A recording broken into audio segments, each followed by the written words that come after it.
5 गैर ज़रूरी बातें जिनसे मुकम्मल परहेज़ करें। नंबर 1, बेऔलाद जोड़े से कि कब तक खुशखबरी सुना रहे हो। नंबर 2, शादी के इंतज़ार में बैठी लड़की से कि कहीं शादी वगैरह की कोई बात चली। नंबर 3, बेरोज़गार से कहीं रोज़ी वगैरह का कोई इंतज़ाम हुआ।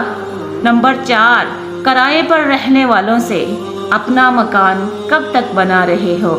नंबर 5, बिना सवारी वालों से अपनी सवारी कब तक ले रहे हो। ऐसे गैर ज़रूरी सवालात जो किसी दूसरे के लिए डिप्रेशन का बाइस बने, इनसे मुकम्मल परहेज़ करें।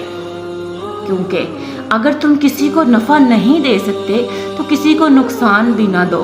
अगर तुम तसल्ली के 2 बोल बोलकर किसी के चेहरे पर मुस्कुराहट नहीं ला सकते तो इस तरह की फजूल बातें करके किसी को गमगीन भी ना करें।